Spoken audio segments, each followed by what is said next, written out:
probably want to know.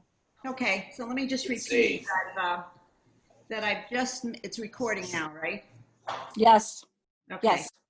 So I've just mixed all that nice flour together, the semolina and the regular flour with some salt in the food processor. Very quickly mixed in about 3/4 of a cup of warm water. And I'm just gonna knead it a little bit. This is very, very nice dough right now.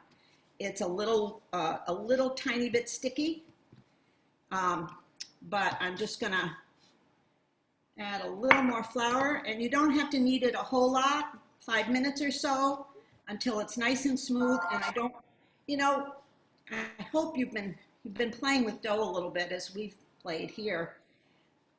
I can always tell with my hand when the dough is the way I want it to be. And this is not sticking to my palm at all now. Little bit raggy still, but it's getting smoother as I knead it. And I love doing this. And then as with any dough, we're gonna just let it, hi Karen. Hi, Angela. Pia's not here, so she told me she would be, so we don't have a co-host. So if you want to ask me something, just ask me. Thank you. I didn't turn the record button on at the very beginning. So that means all that nice stuff about the cake has not been on the recording, so I'll have to show it again at the end. I made a very special cake, Karen, and it'll be ready at the end. Beautiful. So this is done enough for me. It's nice and smooth. And I kind of want to make a little ball like this. I'm going to cover it, and I'm going to let this rest just a little while we go over and start the sauce, because the sauce has to simmer for a little while after a couple of steps. So I'm going to do this.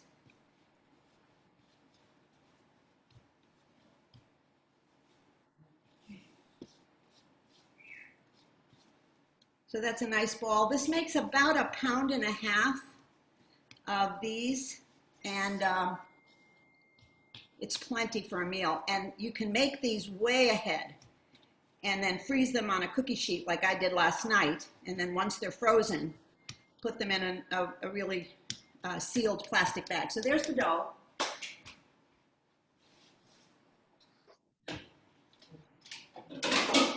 And I'm gonna cover it with this bowl.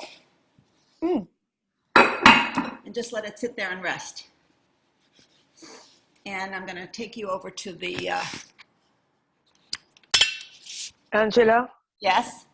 can you put on video all the time so that it doesn't switch every time somebody talks? Oh, everybody has to mute themselves. No, not the muting, it's the video. I don't know what you mean. Put it so that camera is always on for you, not anybody else. I don't know how to do that. Go If under your everybody- name. If everybody mutes though, then the camera won't switch. Can everybody mute? Go under my name. Mine. I'm muting. Okay. All right. So I have a large pan here. I already started.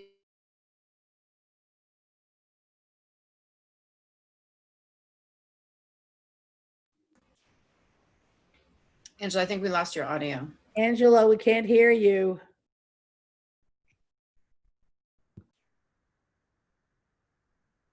Now you can, right? Now Yes. you can? Okay. So I already started to make the eggplant. The recipe called for about 1.5 pounds of eggplant that was cut up, cubed like that, salted, and then drained. And then you cook it in hot oil. So I cooked about half of it because you have to cook it in single layers. And you really want to get rid of all the moisture that comes out of it after you salt it. So I had put it in a big colander and then put about a teaspoonful of coarse salt on it. And you see how I'm squeezing it, and there's still liquid coming out of it. And as it sat for an hour, this is probably half of the liquid that came out of it. So it drains it. It's supposed to take some of the bitterness of the eggplant away. I don't know if it really does, but that's always what recipes say about eggplant, is to do that to them. So now I'm going to do the last of these eggplant. And while we're doing these, let's get that hot enough. I'm also going to put some olive oil in this pan. Get these out of the way so they don't start a fire. And in this pan, we're going to saute some, it says green onion in the recipe. I didn't have green onion, I had shallots. So that's what I'm using. Shallots and garlic are going to get just heated in here till they're fragrant. And then the swordfish gets browned in with that until it's done. So the eggplant is, the oil is hot. That eggplant is kind of steaming. That's one there. And you just want to scooch those around, and you're going to cook them till they're brown and crisp. I added a little tiny bit of salt and pepper to this. And it also has I have 2.5 cups of tomatoes. These are San Marzano tomatoes that were canned, that I seeded and chopped, and that's what the sauce is going to be made out of. So as soon as this is hot, and it is, I'm going to put the shallots in and the garlic.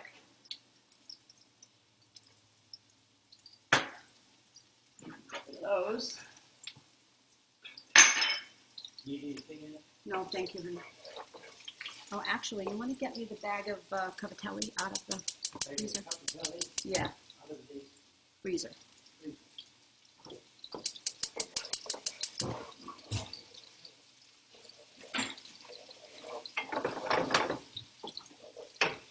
So these are browning, that's browning.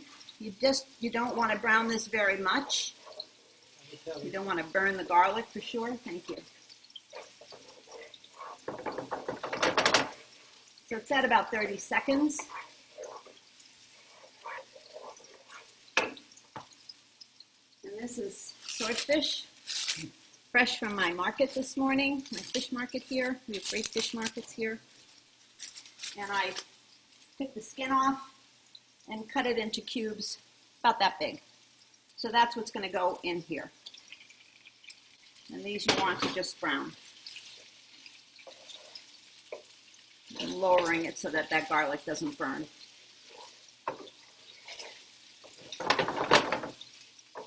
So we're going to let those get nice and brown so they're not pink in the middle. Out of the way. And these are getting nicely browned. I learned this recipe years and years ago. There used to be a cooking school in New York City called Peter Kump's School of Cooking. And I took so many wonderful lessons there. Lessons how to make chocolate. I mean, really how to make chocolates, dipping chocolates and wonderful chocolate cakes. And this was one of them. The school changed its name to the Institute for Culinary Education, which has a very unfortunate acronym, ICE, which I don't like to say, so I say Institute of Culinary Education. But that's where Pia went after she graduated from Smith. She went there for 6 months, 9 months maybe, and got a certificate, a pastry chef, a certificate in pastry, which was a really good experience for her.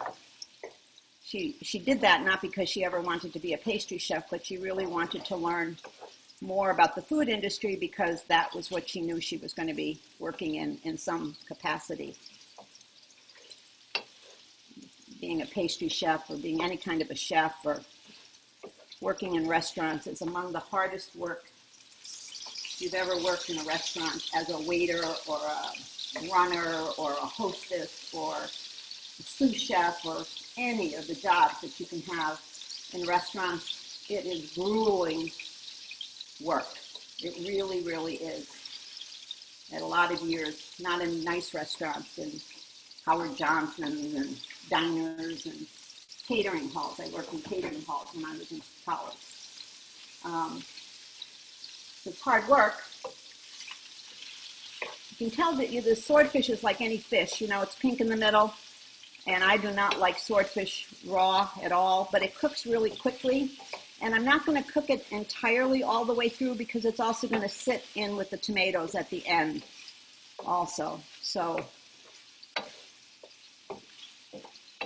this recipe, after the fish is cooked through almost, you put a little bit of white vinegar in. The white vinegar adds, it's like deglazing the pan with wine or anything else, but it adds just a little acidity to the dish and it's really good. So I don't know, can you see the eggplants, how they're getting brown? They brown really quickly. You do have to watch them. I'm standing far back from them because eggplants also squirt all over the place, and this is a new sweater. Anyway, the lady that taught this, her name was Michelle Ciccone, I think is how she said her name. And I ended up taking several lessons from her because I really liked her. She was a tiny little woman. I think she was about 4'11". She's a really tiny little Italian lady. And then when Pia went to the pastry school years later, she was also one of Pia's teachers there. Kind of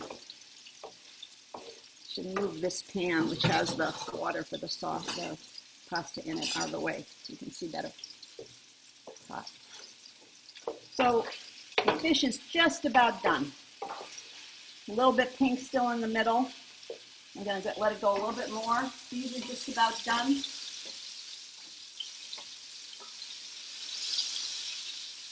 And I'm going to get rid of these two.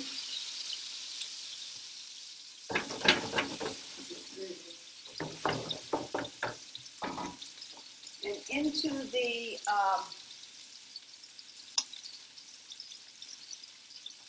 the fish here, oops, I'm going to add about 2 tablespoons. This is white wine vinegar. And we're just going to let that cook off on high heat. And once that cooks off, the tomatoes go in there with a little bit of oregano. So this is done. Let me get these out of here.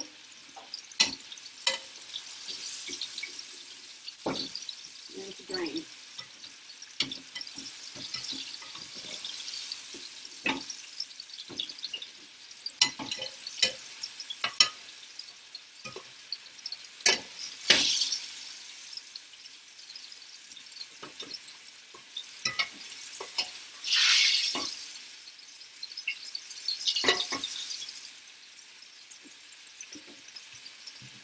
That's the end of that.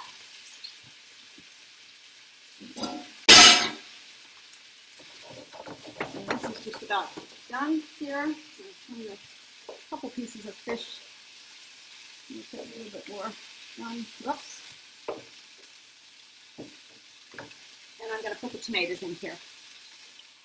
And then that has to cook for about 15 or 20 minutes just to get thickened.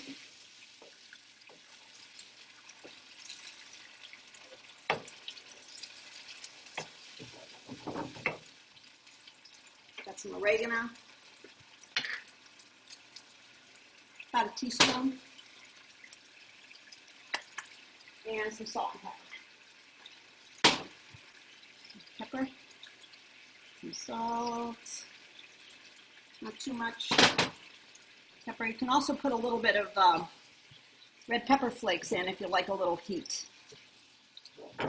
Make it a little more Diavolo. Now that's just going to cook down for a while. And I'm just going to let that sit there.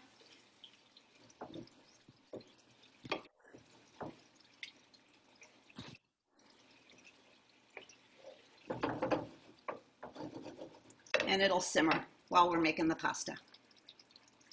Okay? Get this pot over here so when we're ready for the, wait a second. When we're ready for the pasta, I can just turn it back on again. And keep that on low so it's ready for us. And this is, we're just going to let that simmer because we want it to get a good bit thicker than that. So that's how simple the sauce is. When we put everything together, you put the pasta in with the tomatoes and the swordfish, and put that onto a serving platter and put the eggplant on top along with some cheese. So that's our sauce. All right, let's get back over here and let's make some of this, the cavatelli. All right, you can see the table? Yeah. So it says to cut this ball of dough into 8 pieces. So I'm going to do that.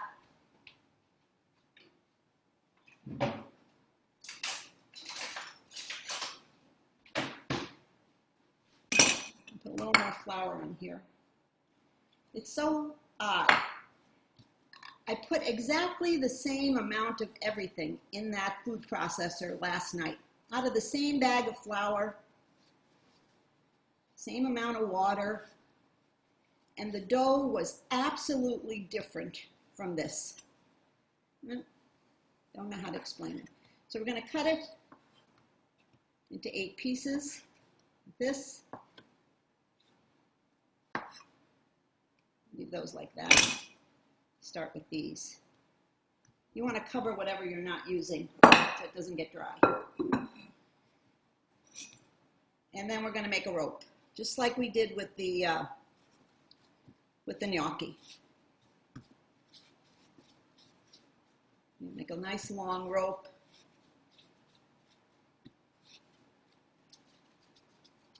Do it this way. Gets it started faster.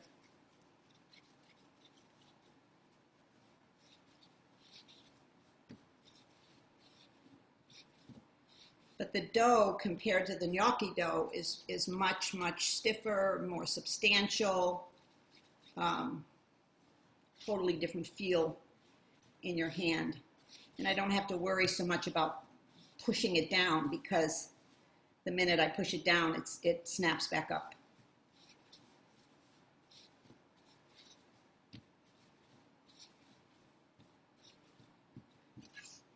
And cut that in half so that I can work with a smaller piece of dough.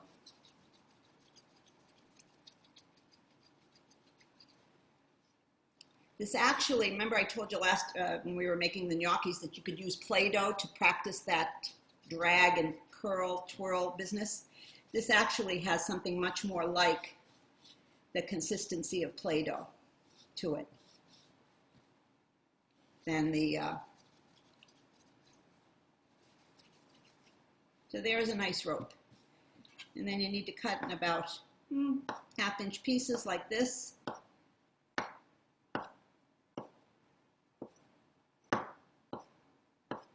And there are a variety of ways that you can roll this.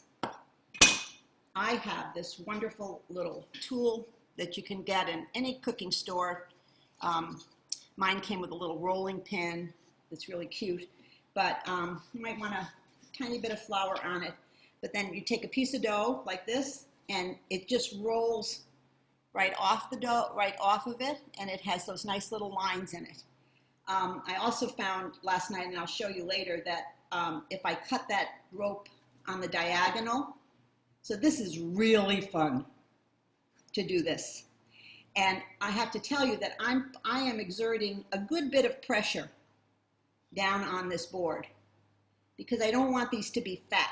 I want them to be thinner, like pasta. And you want them to have a really good curl to them. So if you don't have one of these, you can roll it on here. You want to, I'm really pushing down hard and pulling it to get it to roll. And you can also do it, I don't have much luck with this, but you can take a knife kind of thing, like a butter knife or something that doesn't have any cutting edge on it, and kind of use that to roll it. But I don't like the shape that it makes. So I would rather do it this way. You can also do it on a fork, but the tines of the fork to me are not far enough or close enough together. This dough is also such that if you don't like it, it's too thick, you can roll it back and do it again. It's very, very forgiving. So we're gonna make another roll here. These are things, kids like to do this. It really is something that they can learn to do, to make these little rolls like this. I'm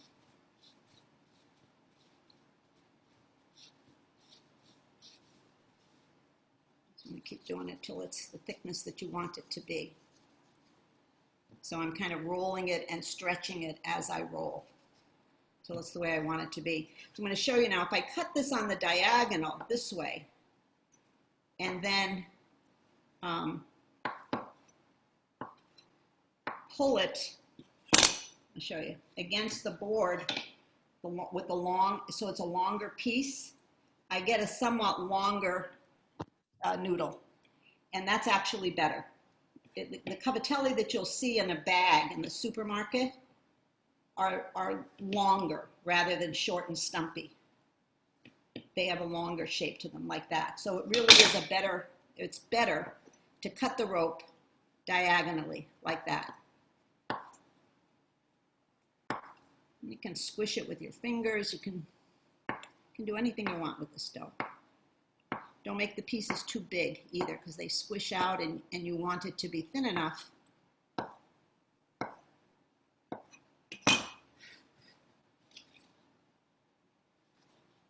See? Like that. And it goes quickly. I only got to wash half of the Downton Abbey thing that I was re-watching for the 500th time last night as I was doing this, because I finished quickly. But they're very pretty, and I definitely like the diagonally cut pieces of dough. I like that shape better.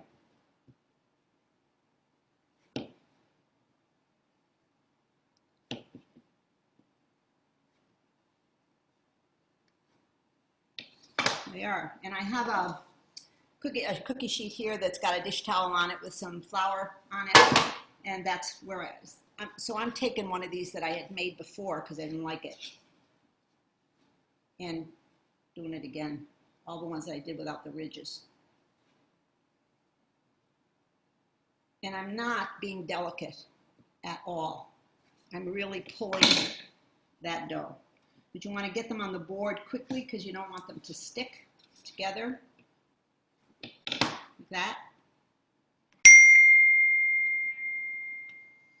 Any questions? Anybody trying these as we're talking?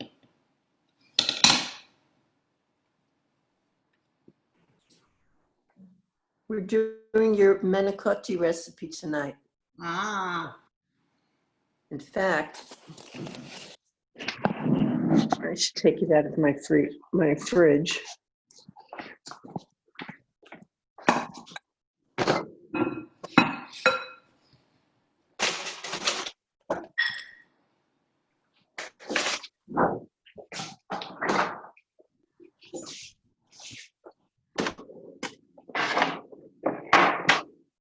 I'm going to make one more roll. I'm just going to cook the ones that I already made, so you don't have to watch it forever.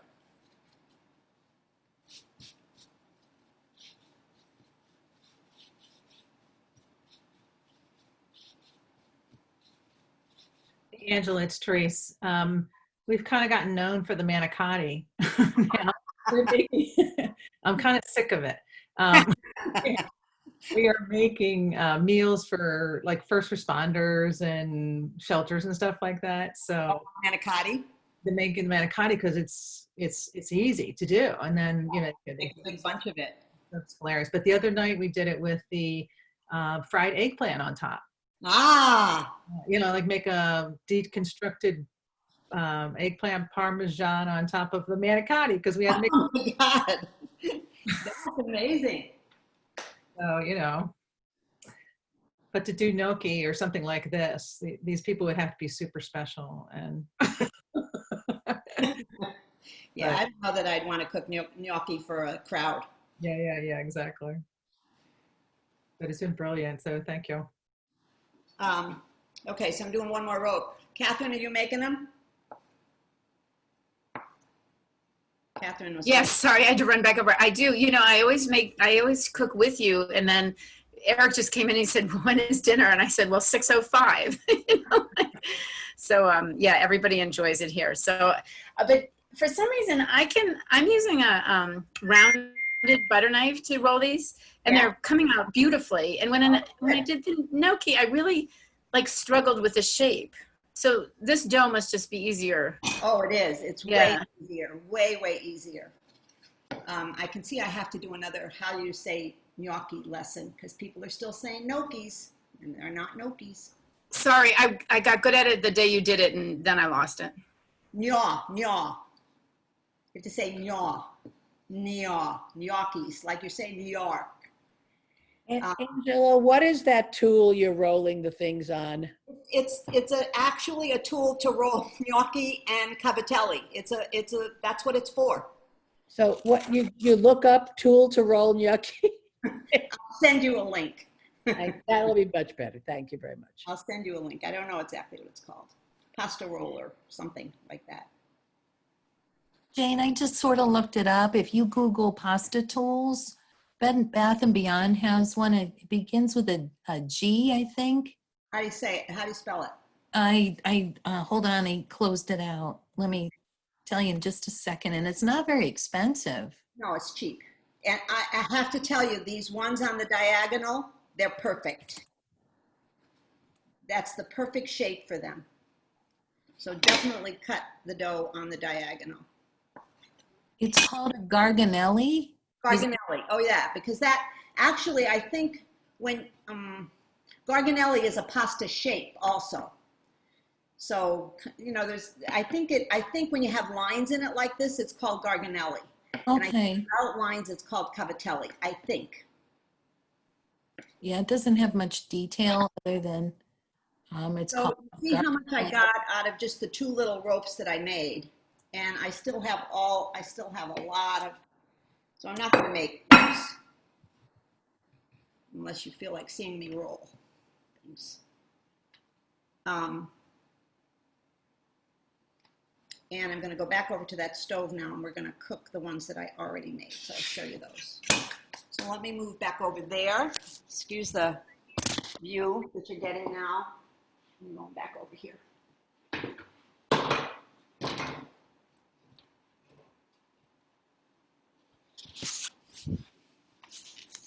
My son Adam is coming to visit sometime in July, and I told him that one of the things he absolutely has to help me do is to set up the webcam that I bought so that I wouldn't have to do what I've been doing here, which is dragging that computer back and forth, and I really want to figure out how to have another view.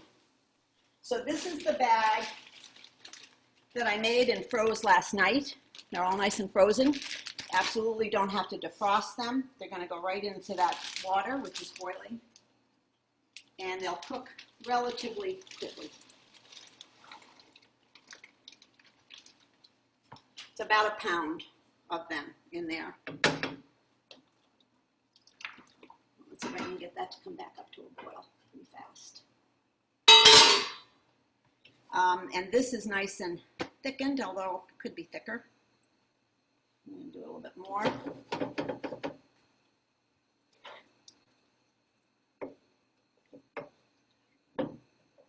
Let it come to a boil. I want to tell you, it smells like the sea in here. It smells like the sea in Italy. That's what it smells like. not the sea in Maine. Smells like the sea in. Can the fish, can you substitute cod or tuna as your I fish? think you can probably substitute all kinds of fish, any kind of sturdy fish. What's the other fish that's like swordfish? Halibut steaks, kind of steaks. If you put cod in it, the cod might, some of those fishes are flaky fish, so they might break apart. Tuna wouldn't. Tuna has the same. Angela, you are cooking that fish much longer than I would cook fish. Yeah. I had left it really pink in the inside, so it's finished now. I'm not going to cook it anymore. I'm just going to wait till this is done, but some people would not cook it as long as I do. I just don't like any fish that's pink in the middle. So I probably Even if it's really, really fresh? yeah, I just don't like the pink stuff. Okay. I can eat beef really rare, but I don't like to send food back in a restaurant, I don't like it when people do that. In my experience working in restaurants, I always hated people that made you take their food back, and were snotty about it. But I will send salmon back, because if I tell them I don't want it to be mushy or pink in the middle, I want it to be cooked. So if they bring it to me like that, I make them cook it some more. Angela, Huh. on Cavatelli that you put in there, was that equivalent to the 1.5 to what you just made? Yes, it was the same But amount of flour. That's the amount. Okay. It's about a pound, but for some reason, what I just made looks like it's going to make more than that dough made last night. I don't know why. Okay. Okay, thanks. Ugh. I can't wait to eat this. This water's taken a little bit of time to come back to a boil. But it's like any homemade pasta is like, it's the same thing. It cooks much faster than dry pasta does. As soon as this comes to a boil, and it's starting to do that now, pretty quickly that's going to raise to the top, and then it's going to go into this sauce and cook for a little bit more time also. So you don't want to cook it too much. Angela, would you ever do something like shrimp with this? You could, yep. Oh, I can also make it in the summertime. I've made this with fresh tomatoes from the market, fresh big beefsteak tomatoes. And that's also delicious too.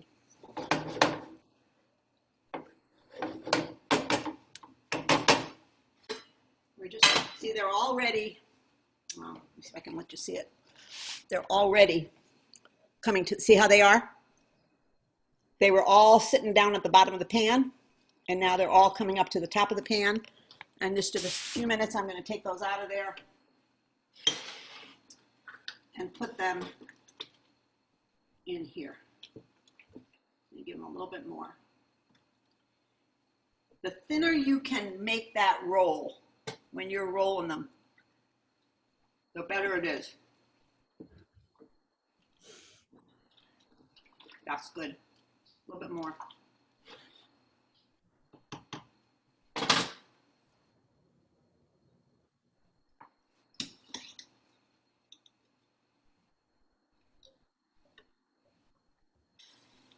Just go right in there.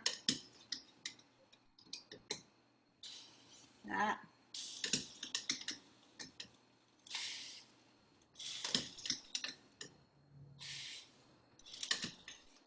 Something my mother never did that I have learned to do from cooking schools and lessons I've taken and just watching videos. She never put the pasta in the sauce like this. She would drain the pasta always and put a little sauce in the bottom of a bowl, and then put the sauce on top of that. Excuse me. But always in Italy, they finish the pasta in the sauce itself, so that the sauce kind of gets into the pasta, and it really does make a difference. Plus, if your sauce is too thick,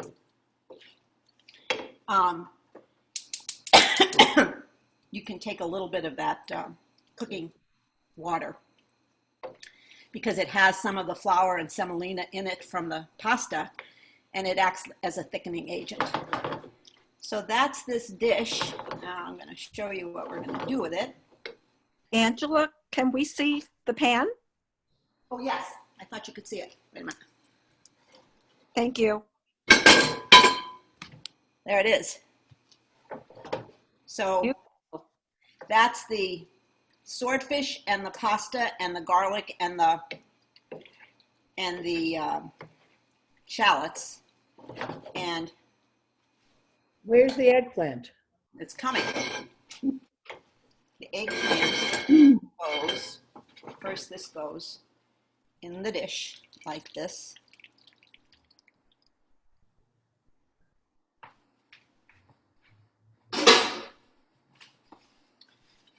Clean it.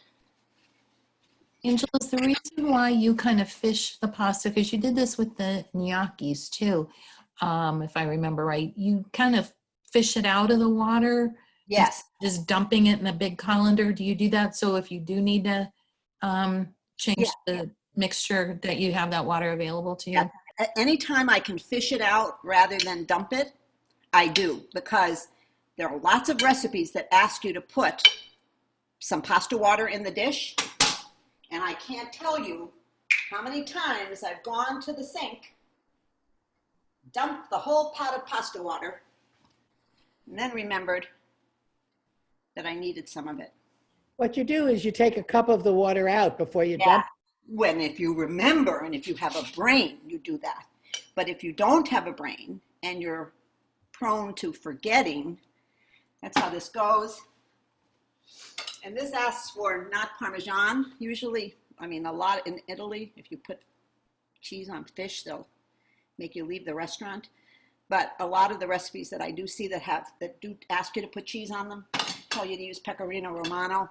It's a different, I can't remember. Karen, do you remember, is Parmesan cow cheese and Pecorino is sheep, or the other way around?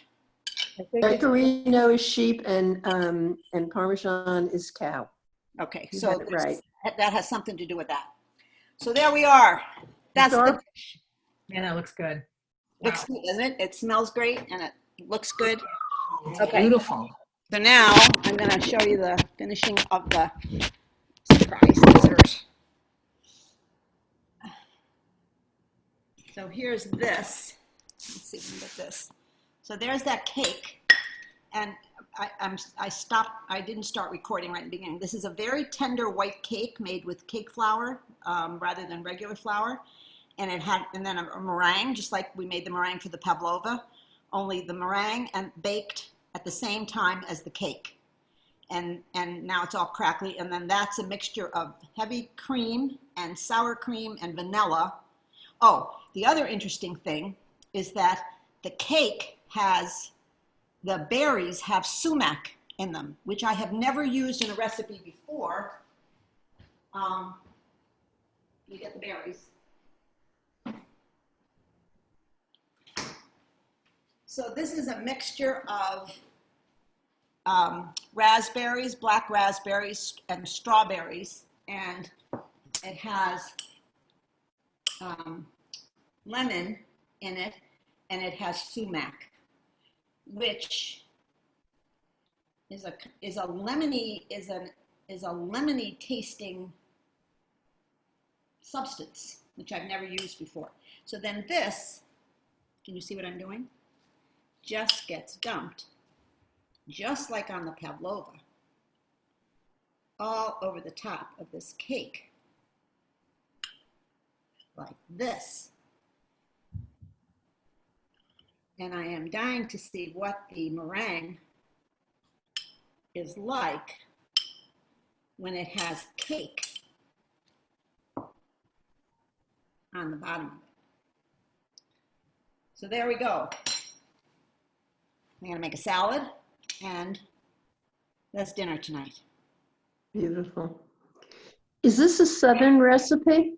This one, Yes. no idea. It came from Food and Wine magazine, this issue. It's the June 2020 issue. How many cooking magazines do people get? I don't get magazines anymore. I subscribe online. And you know what I find is that I get them, and the minute they come, I go through them. Sometimes I can throw the whole magazine away because there's not a single thing in there that appeals to me. And other times, like with this issue, this has about 17 things tipped over. That, Angela, yes. for those who cannot find cake flour, Yes. they can substitute with AP flour. They remove 1 tablespoon of the flour and add 2 tablespoons of cornstarch. Cornstarch, exactly. So if you can't find cake flour, there are, you can Google it, how to convert regular flour to cake flour, and it's so much flour and you take some flour out and add cornstarch. That's right. And it's just a finer grind, less gluten. It makes the cake softer. So that's it, folks. How do we do? We're a little short on, it was a shorter time tonight because I did a lot of stuff ahead of time. Wonderful. So I want to see everybody's dish. Thanks, Angela. That was Thanks, awesome. Angela. Looks amazing. Thank you. Goodbye. Bye. Be safe, everybody. Bye-bye. Bye. See you next time. Bye. Hi, Ann. Bye-bye. Soon. Cream puffs next time. Cream puffs. Whoa. That's a shoe. I say shoe. I say shoe next time. Bye. Bye.